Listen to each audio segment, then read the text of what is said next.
بسم اللہ الرحمن الرحیم رب اشرح لی صدری ویسر لی امری واحلل عقدۃ من لسانی یفقہوا قولی۔ صحبت اور غسل جنابت۔ صحابہ کرام رضی اللہ عنہم کے درمیان غسل جنابت کا ایک مسئلہ زیر بحث آیا۔ ایک گروہ کہتا تھا کہ غسل صرف دخول پہ فرض ہو جاتا ہے، انزال شرط نہیں، یعنی واٹر ڈسچارج جو ہے وہ ضروری نہیں۔ دوسرا گروہ بیان کرتا تھا کہ وجوب غسل کے لیے دخول کے ساتھ انزال بھی شرط ہے۔ یہ طویل مباحثہ کسی فیصلہ کن صورت پر منتج نہ ہوا۔ آخر قرار پایا کہ ام المومنین حضرت عائشہ رضی اللہ عنہا سے دریافت کیا جائے۔ حضرت عائشہ نے کہا کہ رسول اللہ صلی اللہ علیہ وسلم نے فرمایا، اذا جلس بین شعبها الاربع ومس الختان الختان فقد وجب الغسل۔ جب مرد عورت کی چار شاخوں کے درمیان بیٹھ جائے اور اس کا محل ختنہ عورت کے محل ختنہ کے ساتھ مس کرے تو غسل واجب ہو جاتا ہے۔ تو مسئلہ یہ ثابت ہوا کہ صرف دخول پر ہی مرد اور عورت جنبی ہو جاتے ہیں اور ان پہ غسل واجب ہو جاتا ہے، انزال یعنی منی کا نکلنا شرط نہیں۔ جنابت کے احکام۔ وجوب غسل کی حالت کو حالت جنابت کہتے ہیں۔ وجوب غسل یعنی جب غسل واجب ہو جاتا ہے تو اس حالت کو جنابت کہتے ہیں۔ جنابت کا لفظ جم سے، جم پہلو کو کہتے ہیں، بچنا۔ مندرجہ ذیل چار حالتوں میں مسلمان مرد اور عورت پر غسل کرنا فرض ہو جاتا ہے۔ نمبر ایک، جوش کے ساتھ منی خارج ہونے کے بعد، اس میں احتلام بھی داخل ہے، یعنی کوئی ایسا خواب آئے یا ویسے۔ نمبر دو، صحبت کے بعد یعنی سیکشول انٹرکورس کے بعد۔ نمبر تین، حیض کے بعد۔ نمبر چار، نفاس کے بعد یعنی بچے کی پیدائش کے بعد۔ اس میں یاد رکھیے کہ بہت سے لوگ پوچھتے ہیں کہ اگر خواتین انٹرنل چیک اپ کرواتی ہیں تو کیا اس سے غسل واجب ہوتا؟ تو کوئی غسل واجب نہیں ہوتا جب تک کہ ان چار چیزوں میں سے کوئی چیز نہ ہو۔ اس میں یاد رکھیے کہ بہت سے لوگ پوچھتے ہیں کہ اگر خواتین انٹرنل چیک اپ کرواتی ہیں تو کیا اس سے غسل واجب ہوتا؟ تو کوئی غسل واجب نہیں ہوتا جب تک کہ ان چار چیزوں میں سے کوئی چیز نہ ہو۔ صرف منی خارج ہونے سے بات نہیں بلکہ جوش کے ساتھ منی خارج ہونے کے بعد غسل واجب ہوتا ہے۔ رسول اللہ صلی اللہ علیہ وسلم نے فرمایا، جب تم عورت کی چار شاخوں کے درمیان بیٹھ کر صحبت کرو تو تم پر غسل واجب ہو گیا اگرچہ منی نہ نکلے۔ آپ نے غور کیا ہوگا کہ طہارت کے مسائل بہت تفصیل کے ساتھ اور اپنے اندر بہت ڈیٹیلز رکھتے ہیں، اور بہت سے موضوعات ایسے ہیں کہ جو انسان کی ظاہری زندگی نہیں بلکہ اس کی نجی اور ذاتی زندگی سے متعلق بھی ہیں، لیکن اس طرح پبلکلی ان کو پڑھانا اور ان کو سکھانا یہ بھی ایک ضرورت ہے، کیونکہ آپ صلی اللہ علیہ وسلم نے انصار کی خواتین کی تعریف کی کہ انصار کی خواتین کتنی اچھی ہیں جنہیں حیا دین کا علم حاصل کرنے سے نہیں روکتا۔ تو سوال یہ پیدا ہوتا ہے کہ آخر اتنی تفصیلات کیوں؟ اور بعض لوگ اس کو ناپسندیدہ قرار دیتے ہیں، تو ایسا کرنا ناسمجھی کی علامت ہے۔ ہم دیکھتے ہیں کہ انسان اگر اللہ کے بتائے ہوئے طریقے کے مطابق زندگی بسر کرتا ہے تو اس میں خیر ہی خیر ہے، اور وہ صرف خیر اس کی اپنی ذات تک نہیں رہتی، بعض اوقات دوسروں کی بھلائی کا ذریعہ بھی بن جاتی۔ عورت کو بھی احتلام ہوتا ہے۔ ام المومنین حضرت سلمہ رضی اللہ عنہا روایت کرتی ہیں کہ حضرت ام سلیم نے رسول اللہ صلی اللہ علیہ وسلم سے کہا، اے اللہ کے رسول، یقیناً اللہ حق سے نہیں شرماتا، یعنی حق بات اور ایک ضروری بات جو ہے اس کو واضح کرنا ضروری ہوتا ہے، اور اس معاملے میں شرم سے کام نہیں لینا چاہیے، کہیں ایسا نہ ہو کہ انسان انجانے میں غلط کام کرتا رہے۔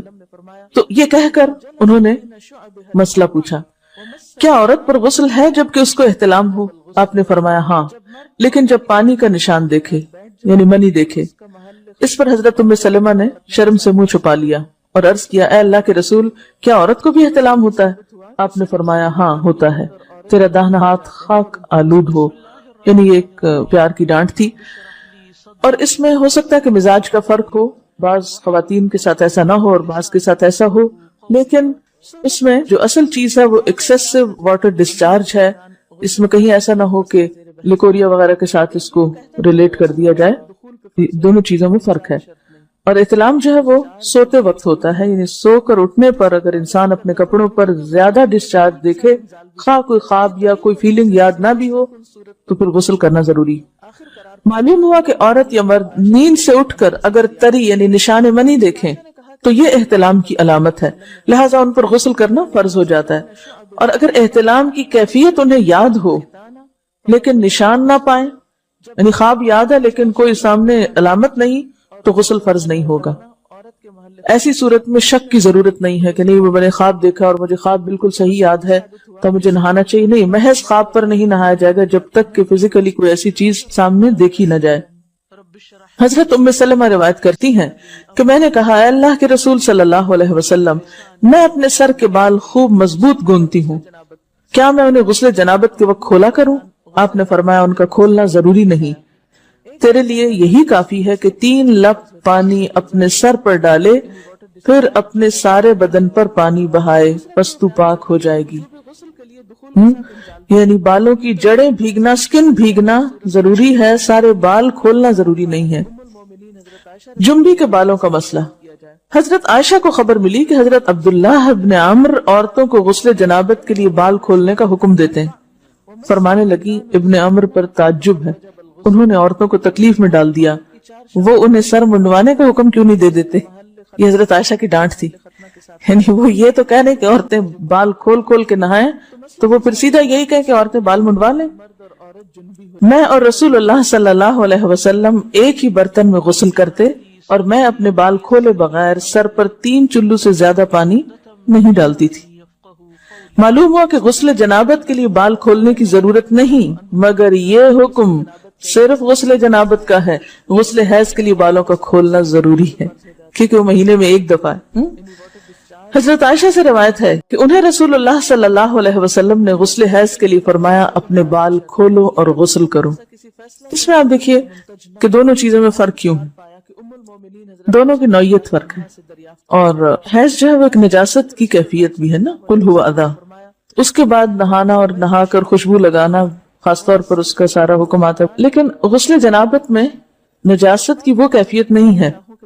یعنی حیض کا خون اور منی جو ہے، ان دونوں کے حکم میں بھی فرق ہے، ٹھیک ہے نا. بعض علماء کے خیال میں جو منی ہے اٹ سیلف وہ ناپاک چیز نہیں ہے. اگر کسی کپڑے وغیرہ کو لگ گئی تو وہ کپڑا ناپاک نہیں، اگر اس کو خشک ہونے پر کھرچ کے صاف کر دیا جائے کپڑا صاف ہو جائے گا. لیکن خون حیض پر آپ صلی اللہ علیہ وسلم کیا فرمایا؟ چٹکیوں سے مل مل کے اس کو صاف کر کے دھوئے. تو ان دونوں میں بھی فرق ہے، لہٰذا ان دونوں کے بعد نہانے کے حکم میں بھی فرق ہے. ایک میں بال کھولے جائیں گے اور بال بھی دھوئے جائیں گے اور بالوں کی جڑیں بھی دھوئی جائیں گی، جبکہ دوسرے عام غسل جنابت میں بال کھولنا اور پورے بال دھونا شرط نہیں. بہت سے بچے ایسی جن کی شادی ہوتی ہے اور اس کے بعد انہیں ان مسائل کا پتہ نہیں ہوتا، یا تو وہ شرم کے بارے نہاتی نہیں، یا نہاتی ہیں تو پھر وہ پورے بال دھو دھو کے سکھانے میں اور ان چیزوں میں اتنا وقت ضائع کر دیتی ہیں کہ پھر بعضوں کا شوہر کی نافرمانی اور آپس کے تعلقات میں ٹینشن، لوگوں کا خوف. تو اگر دین کا صحیح مسئلہ پتا ہو تو انسان ان تمام مشقتوں سے بچ جاتا ہے اور ایک نارمل روٹین کی لائف گزار سکتا ہے. اس میں کیا صرف 3 کپ پانی، 3 لپ پانی، یعنی 3 دفعہ کیوں کہ اگر ایک دفعہ ڈالنے سے پوری طرح نہیں بھیگا آپ یہ بھی کر سکتے ٹیپ کے آگے سر کر کے تو ساری اسکن جو ہے سر کی اس کو آپ گیلا کر لیں. پیچھے سے بال جو ہیں اگر لمبے ہیں تو ان کو ایک طرف کر دیں تاکہ پورے بال نہ دھونے پڑے، نہ سکھانے پڑے اور نہ خشک کرنے پڑے، اور باقی جسم پہ پانی بہا لیں. دوسری صورت یہ ہے کہ مگ میں پانی لے کے تو اس کو آپ تھوڑا تھوڑا کر کے پورے کو ایک دفعہ کریں، پھر اس کے بعد دوبارہ کریں اور تیسری دفعہ رول کر کے بالوں کو پیچھے سے شاور کیپ ڈال لیں اور باقی جسم پھر دھو لیں. شاور کیپ سے کیا ہوتا ہے عام طور پر کہ پیچھے کے جو سارے لمبے بال ہیں پھر وہ نیچے گر کے گیلے نہیں ہوتے، وہ آپ کے سر پہ ٹک جاتے ہیں. تو سر کی اسکن دھوئیں اور بالوں کو جوڑے کی شکل میں باندھ کے اوپر شاور کیپ پہن کے پھر باقی جسم کو اچھی طرح دھو لیں. تو اس میں آپ دیکھیں کہ جب بالکل سر کے سکن کا حصہ ہی تر ہوگا، اور یہ 3 دفعہ کرنا ہوگا، ایک دفعہ سے نہیں کام چلے کہ 3 دفعہ کرنا، تاکہ کوئی بھی بال برابر جگہ سکن کی خشک نہ رہ جائے. تو اس سے کیا ہوگا کہ جتنا کم بال گیلے ہوں گے اتنے کم دیر میں ان کو خشک بھی کیا جا سکتا ہے اور کسی بھی مشقت کے بغیر انسان نماز پڑھ سکتا ہے.